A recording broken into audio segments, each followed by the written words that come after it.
Besides, the Minnesota Timberwolves came out and absolutely crapped all over the Denver Nuggets.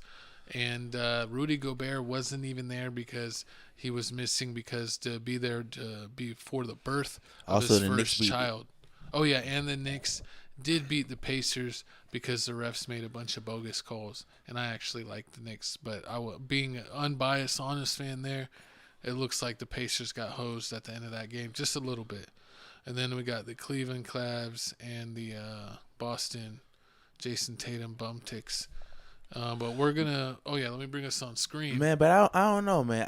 I don't know about this series that's going on, man. They make Timberwolves is making the Denver Nuggets Look like a G look League team. like basically the G League Ignite, because everything basically we know, everything Denver to do, they're basically stopping it. Like, you really thought it was impossible for this to happen, but the fact that they're down 2-0 and they didn't have Rudy Gobert is crazy.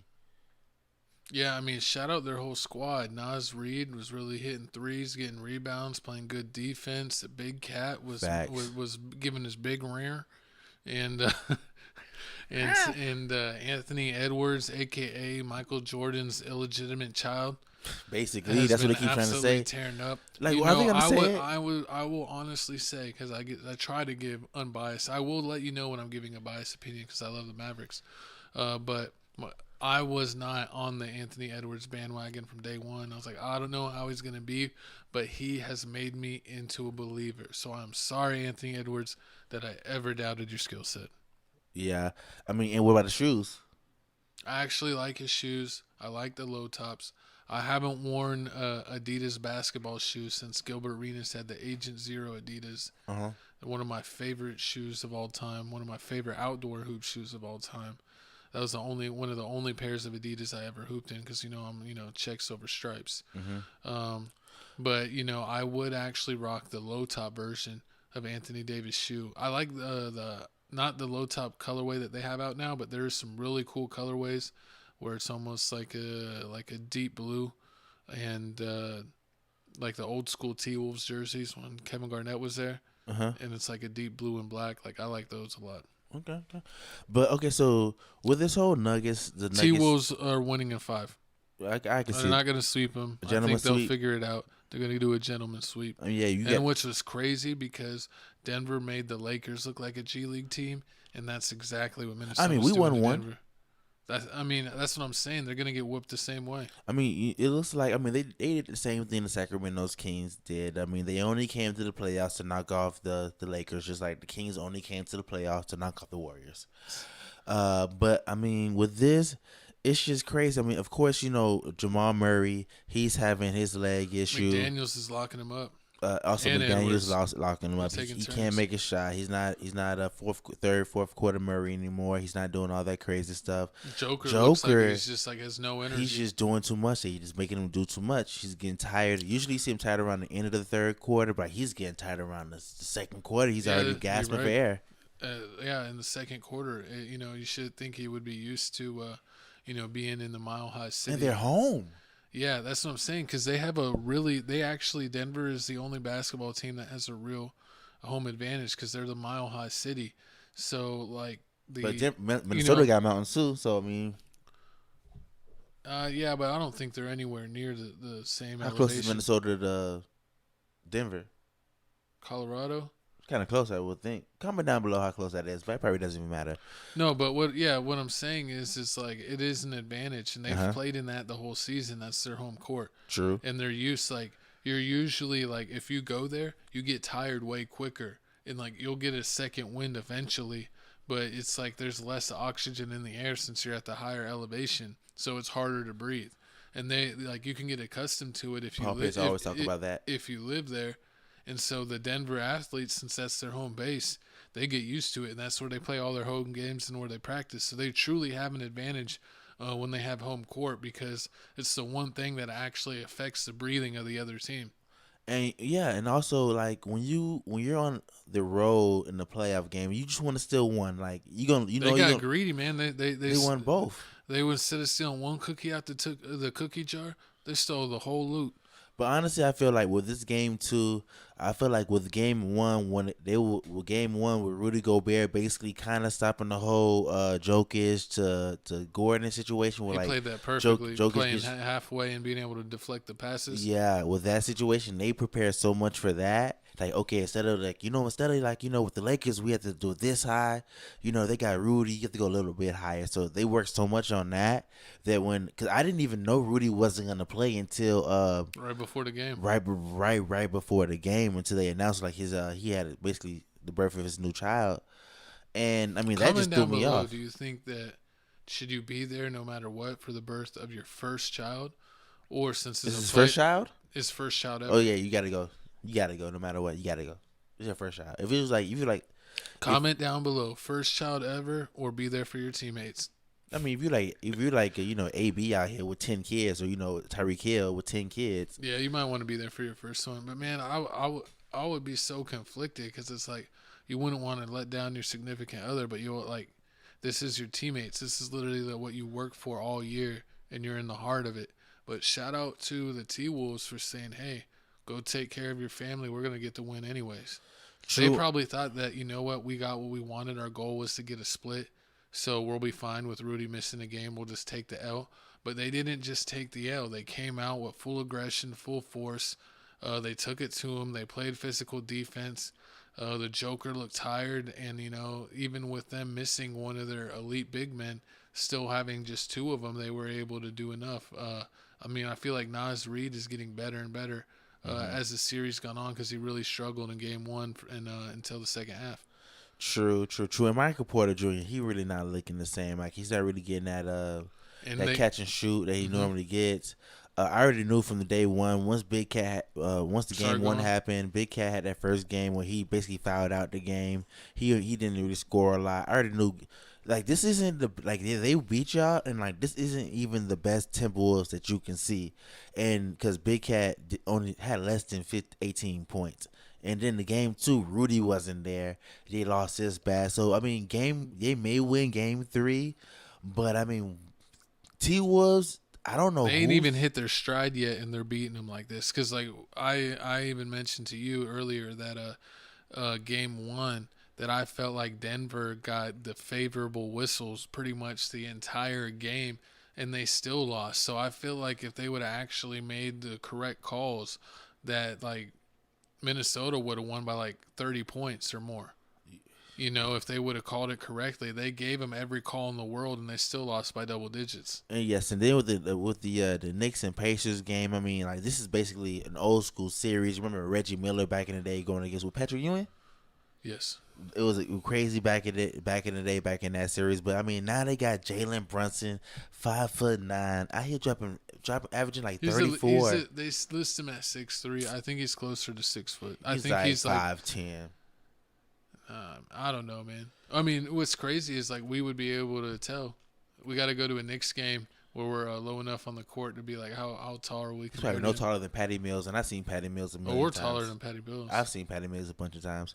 But with the Indiana Pacers, I mean, Indiana Pacers are decent. I mean, Miles Turner, I mean, he's coming along. I mean, he can shoot the ball. He made a couple shots. But, I mean, with basically Jalen Brunson and Josh Hart. Josh Hart out here playing his butt off. Every time I turn around, they send Josh Hart playing like at least 30 plus minutes a game. I honestly could say I like the Knicks. I like Jalen Brunson. I really enjoyed him as a player when he played on Dallas with Luka. So I still support him, and I used to like the Knicks because of Stoudemire, Melo, and Shumpert and J.R. Smith.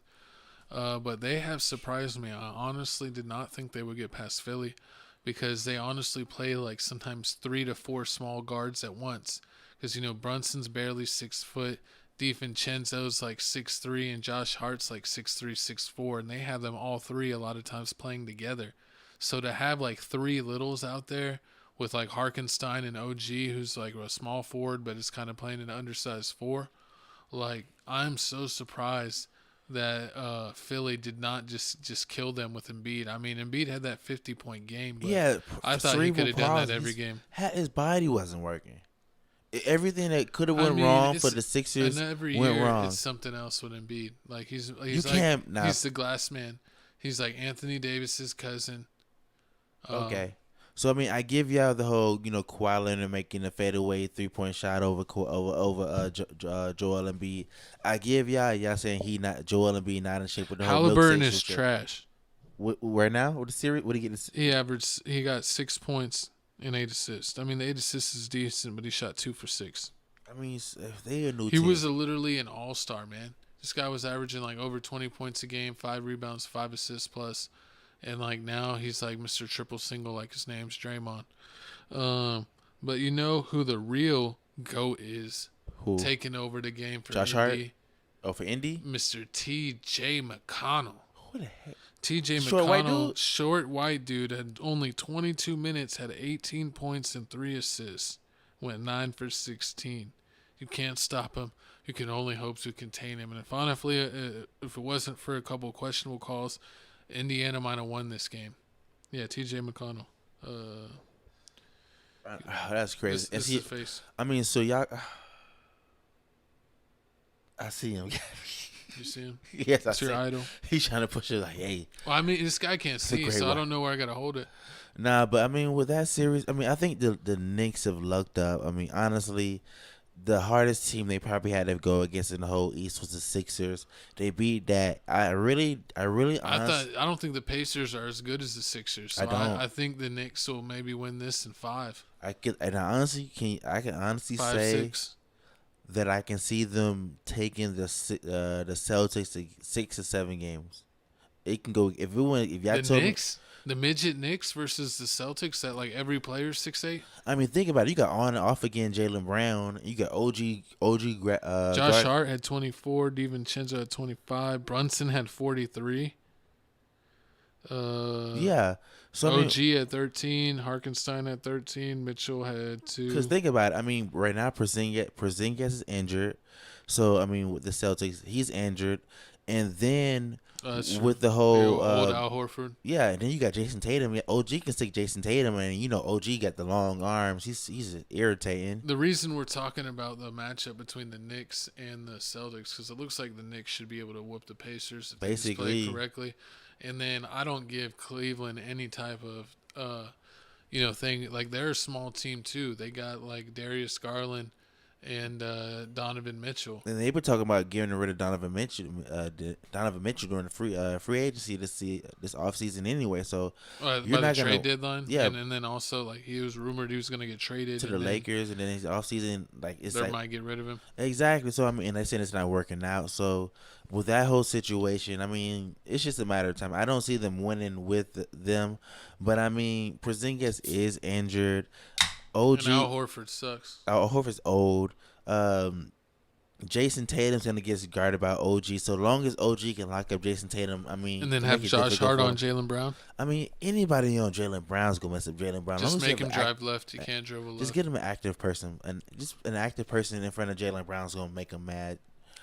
We're gonna have Knicks, and they have no big man. I'm picking the Celtics in 4 or 5.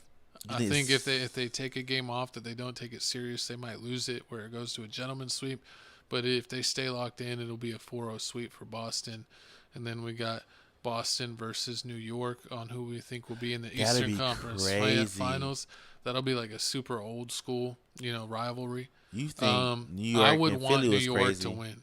I would hope New York would win, but I think Boston has too much size as on their wings that the Knicks that are finally not going to be able just to do it with heart. So if somebody told you that the Knicks were able to push the Celtics all the way to Game 6, would you be surprised? Knowing that Porzingis isn't playing? Knowing Porzingis isn't playing and seeing the amount of heart that they play with and the often tale of Jason Tatum and Jaylen Brown taking their foot off the gas pedal, I definitely think they can make it go 6. They could even lucky and make it go 7. But I think if Boston plays correctly, they should win 4 or 5. If they're bullshitting, then it'll be a 6 or 7 game series. Mm-hmm. I can see that. So we'll see if they play down to their competition or if they dominate. Because their roster and their talent, even with Porzingis, they should beat them. They should beat the Knicks even in 4 or 5 games. True. True, and I can see Holiday locking down. Well, probably locking down Jalen Brunson, but we gotta see about that. If Oh Jalen yeah, Brunson yeah, is yeah. able to That average you're drop 30, exactly right. They could put Brown on him as well. They got like a handful of defenders they could throw at him. Now we definitely got Minnesota winning in 4 or 5 games going to the Western Conference Finals. The only other matchup we haven't talked about is the Thunder versus that's a Mavs. toss up. Who do you have in how many games? OKC in 6. OKC in 6, just because. I mean, Because Cleveland got hurt. honestly, I feel like this game is really gonna test Luka. This is when you really gonna find out, does Luka Doncic really trust his team when he gets frustrated? Because I feel like this team's gonna frustrate him.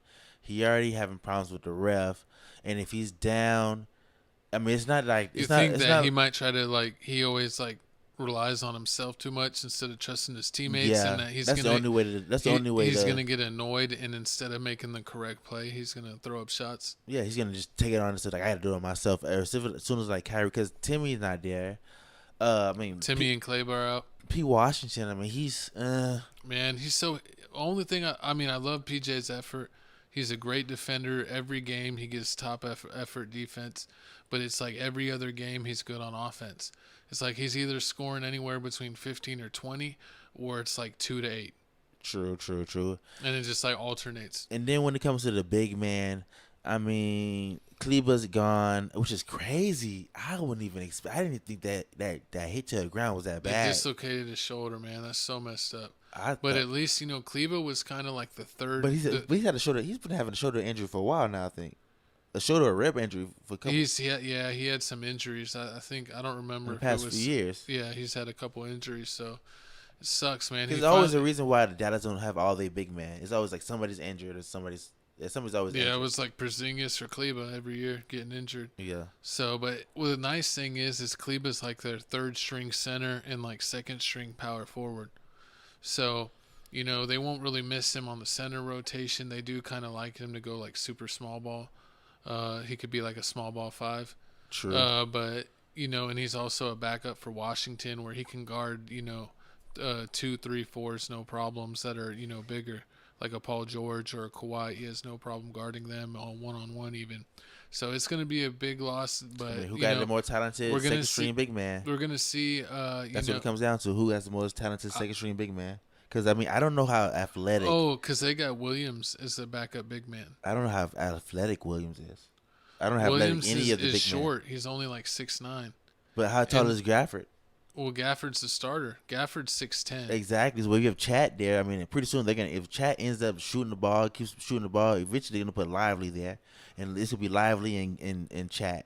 So eventually, when they go to the second string, I don't know if I would agree with that because I would say that Lively is a little slower, where I think Chet's pretty mobile for even being what is he like 7'3"? yeah, That they might want Gafford because even though he's like maybe 4 or 5 inches taller than him, Gafford's like 6'10", 6'11".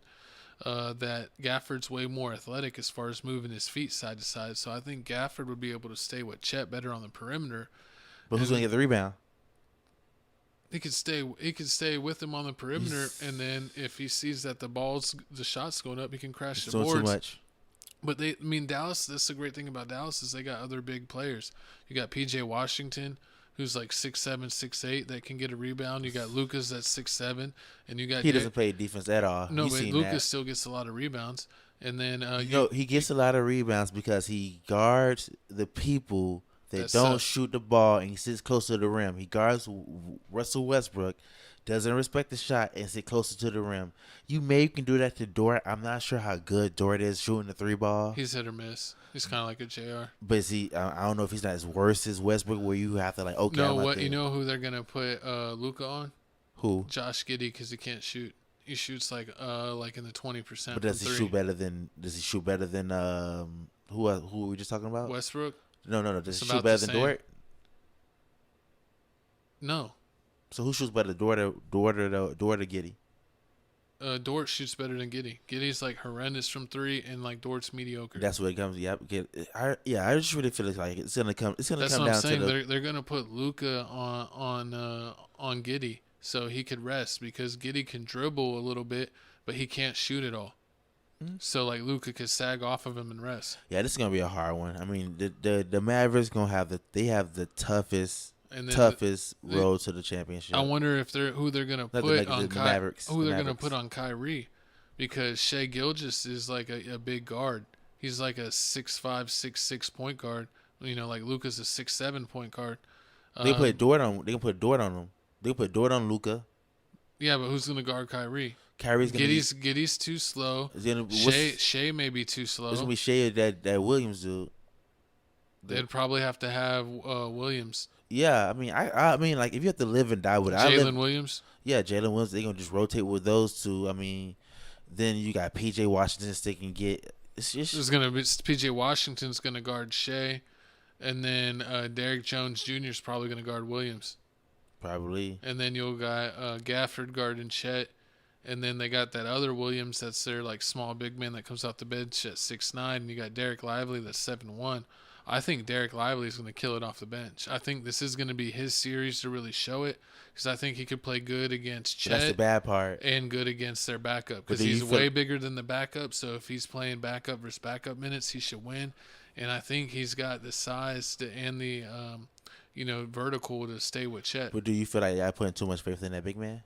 He's a rookie. You feel like I putting too much faith in the rookie big man? I think if we didn't have Gafford, yes, that would maybe be too much to ask for him. But since it's like we have they combine to make the perfect center, because they both average 8 to 10 points. They both average 7-8 rebounds, and they both average 1 or 2 blocks. So you're looking if you average their points together, they average 18 points. Maybe 12 to 15 rebounds and 3-4 blocks. Okay. So that's if you kind of put them together, because they play half minutes. They both play between 20 and 25 minutes a game. They're giving you all-star center minutes when you combine their stats. True. Okay, so you got a lot going on. I hope Tim comes back to give us a little more 3-point shooting, but Dante's been playing okay. Josh Green's been playing okay, giving a lot of energy, getting a lot of offensive rebounds, and Derrick Jones really D'd up Paul George in that last series. So, I'd like to see what he's going to do in this series, because he continually impresses me, and I think Dallas needs to give him a few-year extension, because he's only on a 1-year minimum deal. They need to reward him. Definitely. But y'all comment down below. Let me know how y'all feel about this whole playoff picture, the playoff bracket. Who's some surprisers? Who's going to make it all the way? What's the series going to look like next week? I got Dallas in 6. So you going so it's another hard series. And then I got Dallas in 6. So you really think OKC going to win 2 games?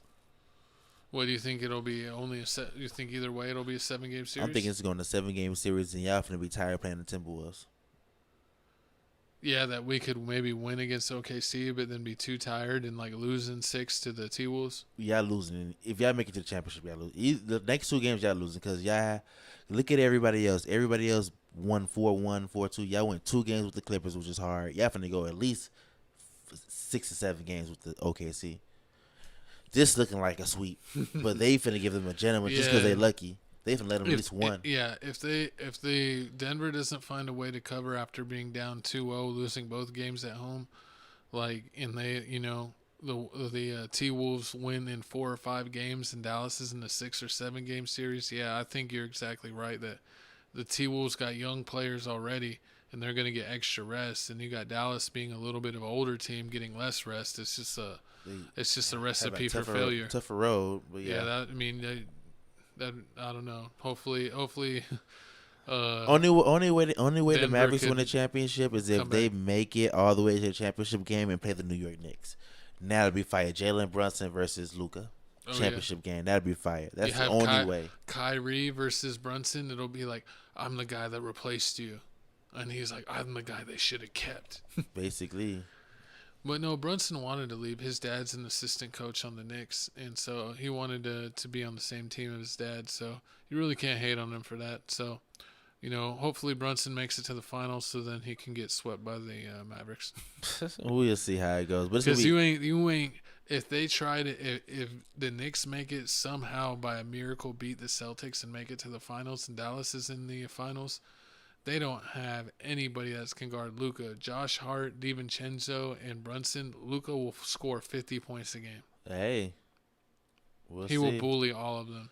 I'm pretty sure Brunson dropped a couple 50-pointers